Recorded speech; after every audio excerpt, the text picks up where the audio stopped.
Professor Mark stood at the front of his classroom at the Galactic Academy of Advanced Species, adjusting his translator device. His tentacles twitched nervously as he prepared to begin another lecture on mythological species across the universe. The classroom was filled with various alien students, some with multiple eyes, others with crystalline bodies, and a few that were merely clouds of intelligent gas.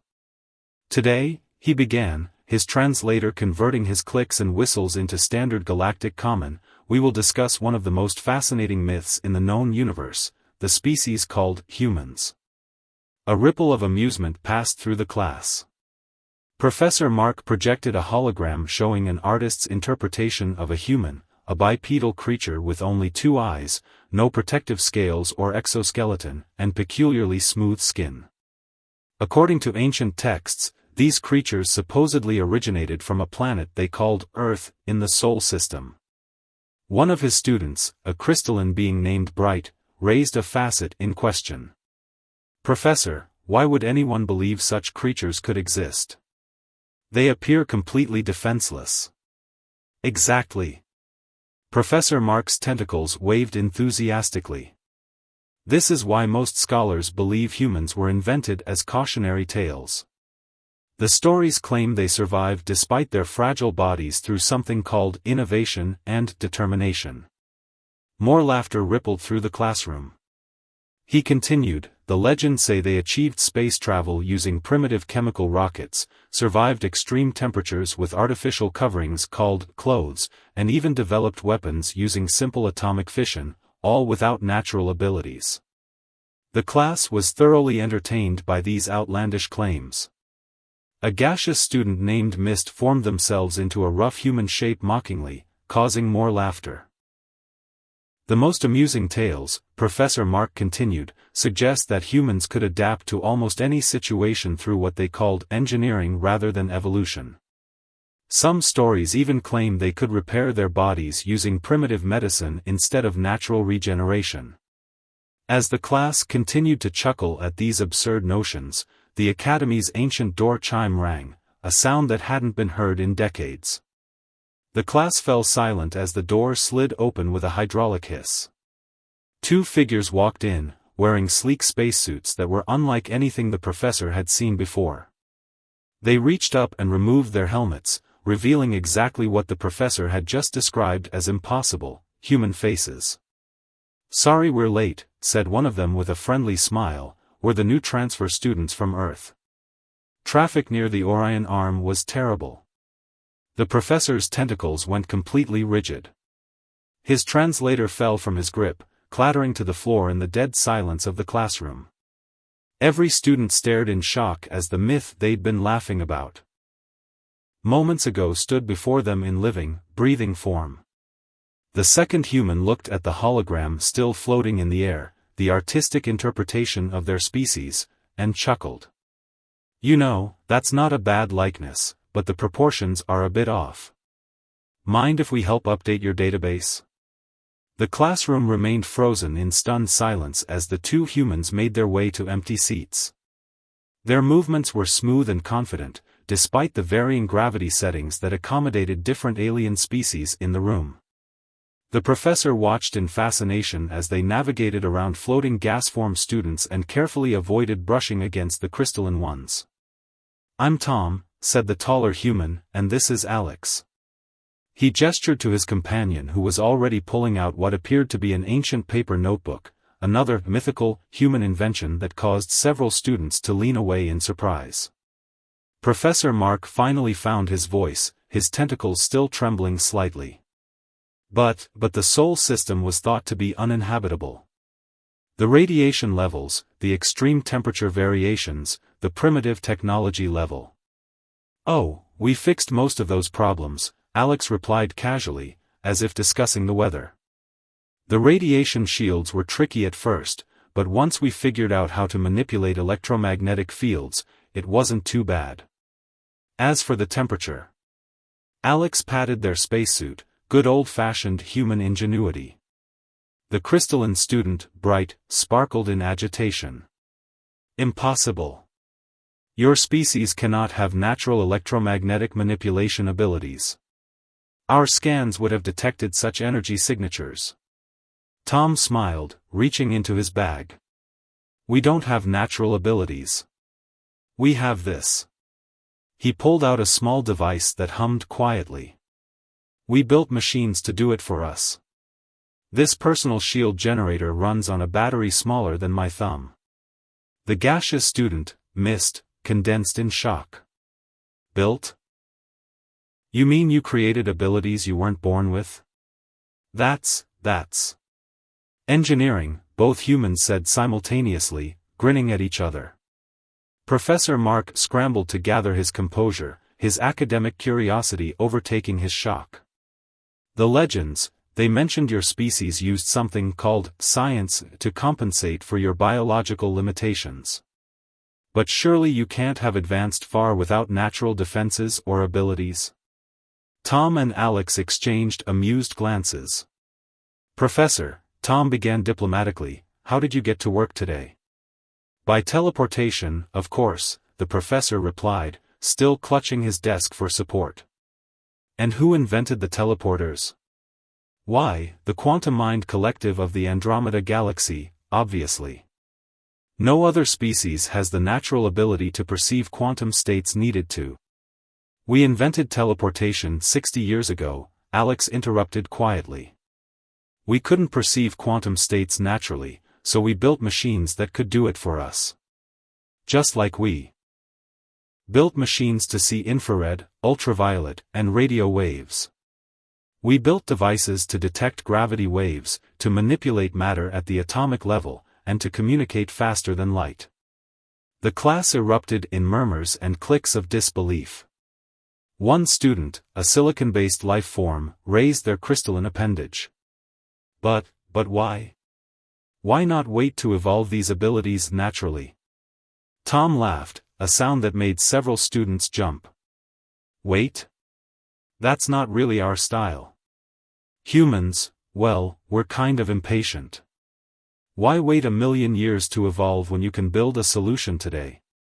Speaking of building solutions, Alex added, pulling up a holographic display from their watch, another human invention that made the professor's tentacles twitch in surprise. I think there are quite a few errors in your database about humans.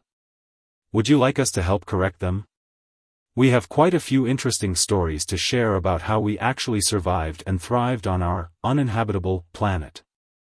The professor looked at his class, then back at the two humans who had just appended everything he thought he knew about the universe. With trembling tentacles, he picked up his fallen translator and nodded. I believe, he said slowly, this course just became much more interesting than I anticipated. The next hour of class transformed into an impromptu human history lesson. The professor watched in amazement as Tom and Alex took turns explaining human achievements, each revelation more stunning than the last.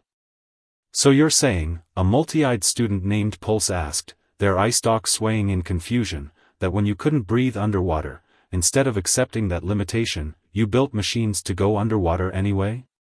Submarines and scuba gear, yes, Tom confirmed. We've explored our entire ocean floor. When we wanted to go deeper, we just built stronger submarines. But how did you handle the pressure? Bright asked, their crystalline form shimmering with curiosity. Our species can naturally withstand deep-sea pressures, but your bodies appear so fragile. Alex pulled up another hologram, showing the evolution of human diving technology. We started with simple brass helmets and worked our way up to pressure-resistant alloys. Now we have underwater research stations at the bottom of our deepest oceans. The professor's tentacles curled in thought. The ancient texts mentioned humans had a peculiar response to discovering their limitations. Instead of accepting them, they would become, what was the word? Stubborn? Both humans laughed. Stubborn is putting it mildly, Tom said. We have a saying on Earth, necessity is the mother of invention. When someone tells us something's impossible, we take it as a challenge. Like flying. Alex added enthusiastically. We watched birds soar through the air and thought, we want to do that too. So we studied aerodynamics, built wings, and learned how to fly. Mist, the gaseous student, swirled in agitation. But that makes no sense. My species naturally evolved the ability to float. Why would you risk your lives attempting something your bodies weren't designed for? Because it was there, Tom replied simply. Because we looked up at the stars and wanted to reach them. Because we saw mountains and wanted to climb them. Every limitation became a puzzle to solve. The professor activated his research terminal, scrolling through historical data.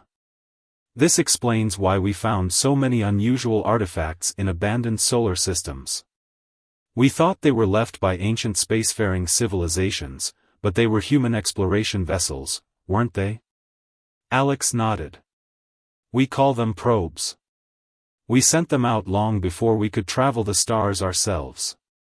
Voyager, Pioneer, New Horizons, they were our first messengers to the galaxy. But they were so primitive. Bright exclaimed. Simple metal constructions with basic sensors. They were the best we could build at the time, Tom said proudly. And they worked. They're still working, actually. Some of those probes have been operating for over 250 years. The class fell silent, processing this information. Finally, a bioluminescent student named Glow spoke up. You mean you didn't wait until you had perfect technology? You just sent out what you had and improved it later? That's the human way, Alex explained. We have another saying, perfect is the enemy of good. If we waited until something was perfect, we'd never get anything done. Professor Mark's tentacles suddenly went rigid as a realization struck him. The Great Barrier. He whispered. The humans exchanged knowing looks. You mean the asteroid field between the inner and outer sectors of the galaxy? Tom asked innocently. Yes. For centuries, no species has been able to cross it safely. The gravitational distortions, the radiation fields, the unpredictable spatial anomalies. Are you saying humans have? Oh, we made it through last week, Alex said casually. Took some creative problem solving and a few new inventions, but that's kind of our specialty. We can share the navigation data if you'd like. The professor slumped in his hover chair, his tentacles drooping in astonishment. All this time, we thought humans were myths because they seemed too adaptable, too innovative to be real. But that's exactly what makes you real, isn't it? Tom smiled.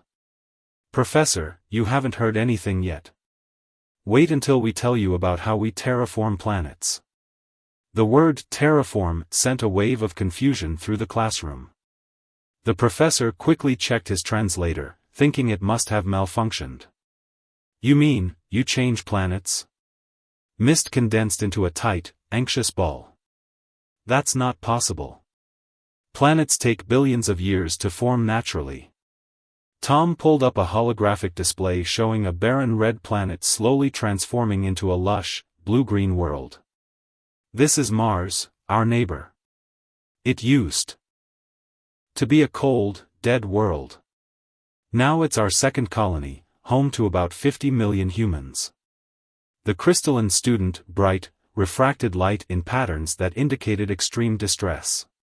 But the energy requirements alone would be enormous? Alex finished with a grin. That's why we built Dyson swarms around our sun. Converting an entire planet takes a lot of power, so we figured out how to harvest energy directly from our star. Professor Mark's tentacles coiled tightly.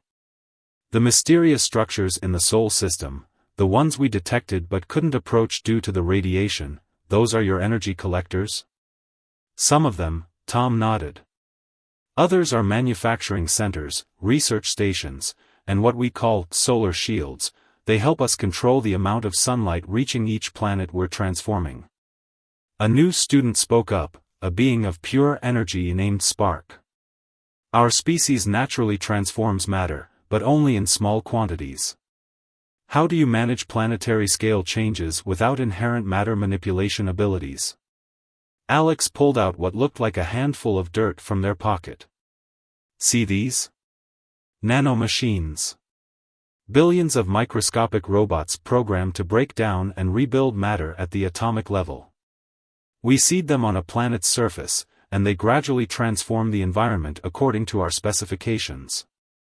But what about the ethical implications? The professor's voice quivered. Changing an entire planet, surely that affects its natural development? We only terraform uninhabited planets, Tom assured him. And we maintain vast nature preserves on Earth and Mars to study and protect natural ecosystems. Humans may love to build and change things, but we've learned to balance progress with preservation. The class watched in stunned silence as more holograms showed the transformation of various worlds. A frozen ice planet being warmed to support life, a toxic atmosphere being converted into breathable air, barren deserts blooming into forests. The most challenging part, Alex continued, was creating self-sustaining ecosystems.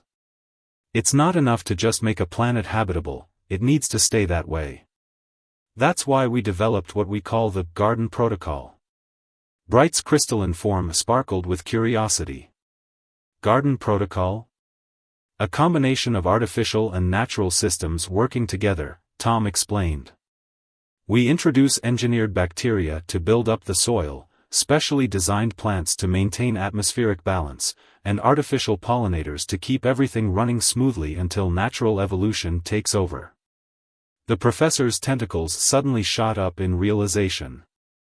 The lost gardens. The mysterious self-sustaining ecosystems we've discovered on supposedly dead worlds, those were your test sites? Both humans nodded. Early experiments, Alex admitted.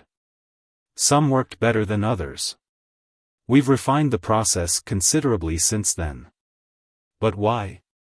Mist expanded into a puzzled cloud. Why go to all this trouble? Why not just find planets that already suit your needs? Tom's expression grew serious. Because we nearly lost Earth once. Human activities damaged our planet's ecosystems before we understood their importance. Learning to heal our world taught us how fragile life is, and how precious.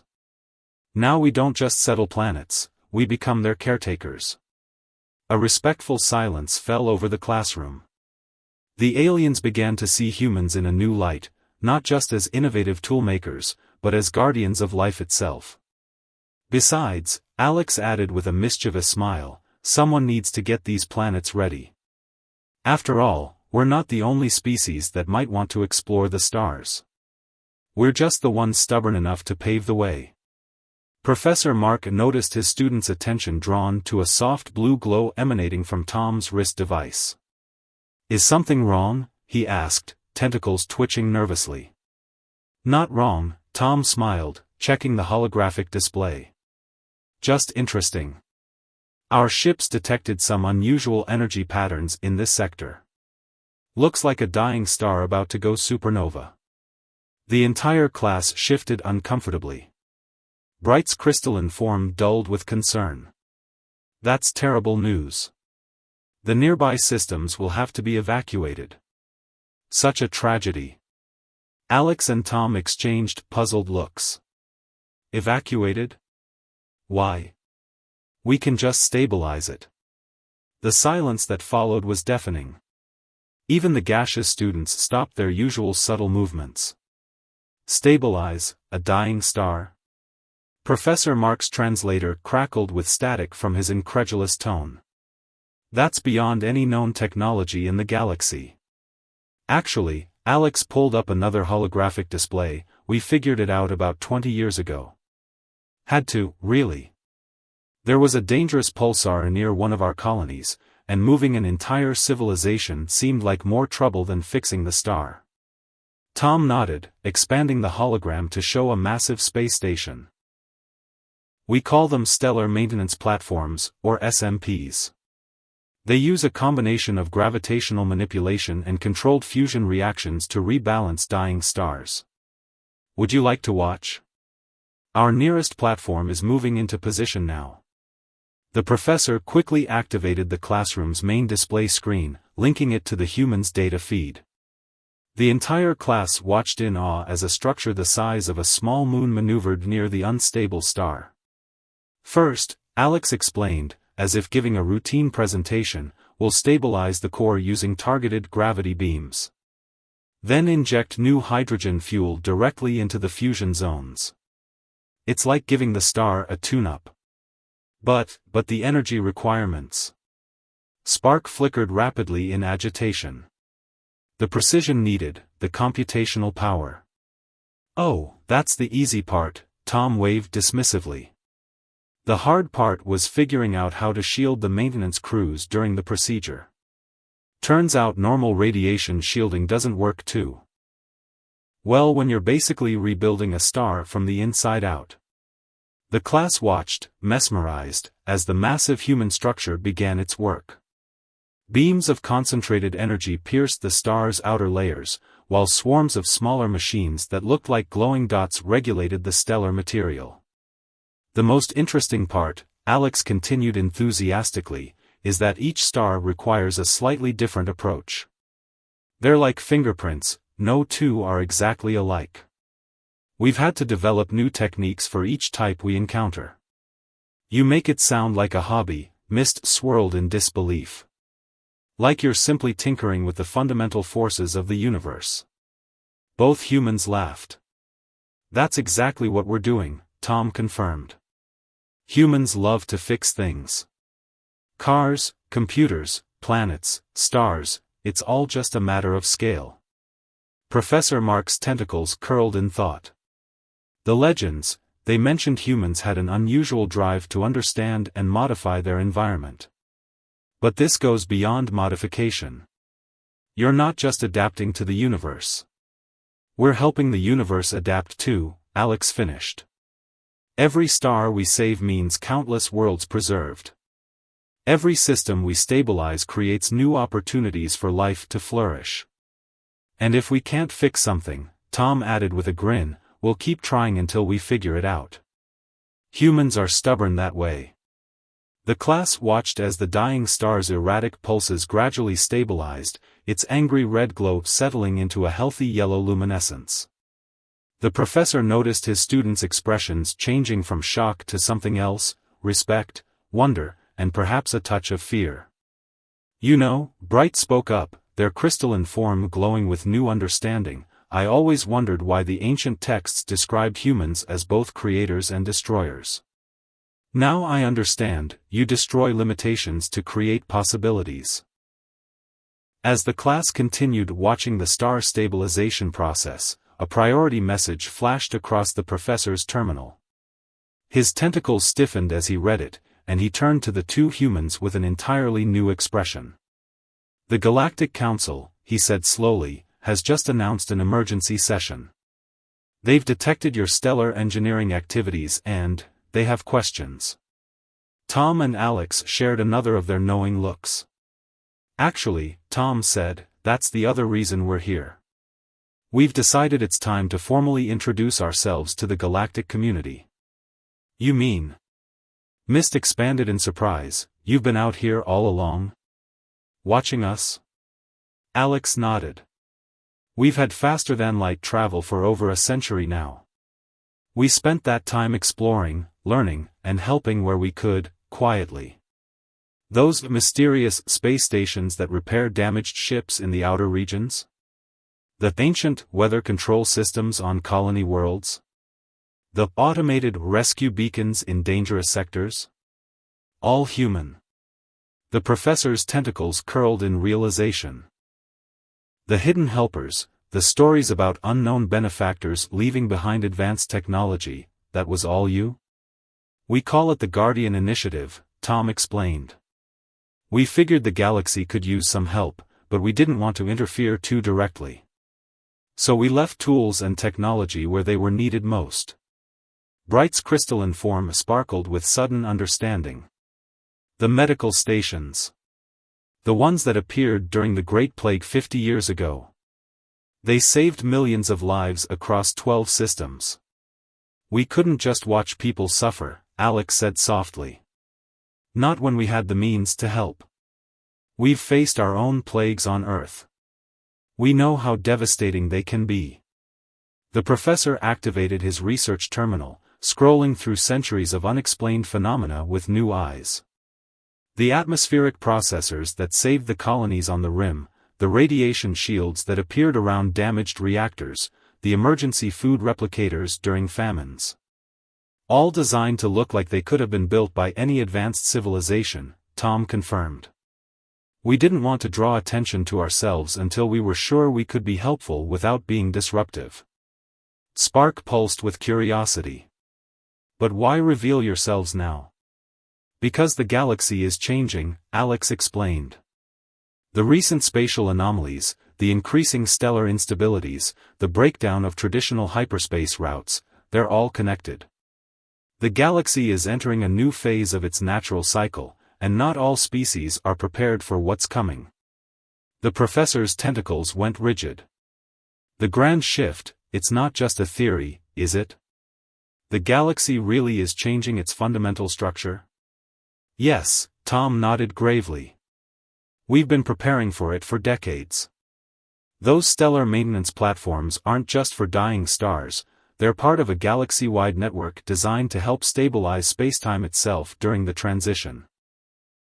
The class fell silent as the implications sank in. Humans hadn't just been watching, they'd been working tirelessly to protect everyone from a catastrophe most species didn't even know was coming. But that's mist condensed in awe, that's an impossible level of engineering. You'd need to understand the fundamental forces of the universe in ways that seemed mythical? Alex smiled. Professor, remember how you said humans were too adaptable to be real? It's not just about adapting ourselves anymore. Sometimes the universe itself needs a helping hand. Professor Mark looked at his students, then back at the two humans who had completely transformed his understanding of reality in just one class session. I believe, he said slowly, we need to update more than just our database about humans. We need to update our entire understanding of what's possible. Tom grinned. That's another human specialty, making the impossible possible. And speaking of impossible things. He checked his wrist device again. I believe the Galactic Council is about to get quite a surprise when they see our full presentation. The classroom's main display suddenly lit up with a live feed from the Galactic Council chamber. Thousands of representatives from different species had gathered for the emergency session, their concerned murmurs filling the vast hall. Should we head over there? Professor Mark asked nervously, his tentacles twitching at the sight of the gathering. No need, Alex smiled, adjusting something on their wrist device. The presentation is automated. But you might want to watch this, it's going to be interesting. As if on cue, the council chamber's central hologram activated, showing a massive three-dimensional map of the galaxy. Red spots began appearing across it, marking areas of spatial instability. Those are the danger zones, Tom explained to the class. Areas where the fabric of spacetime is beginning to shift. Without intervention, they would eventually tear the galaxy apart. The class watched as new points of light appeared on the map, blue ones this time, spreading out from Earth in an intricate pattern. Those, Alex continued, are our monitoring stations.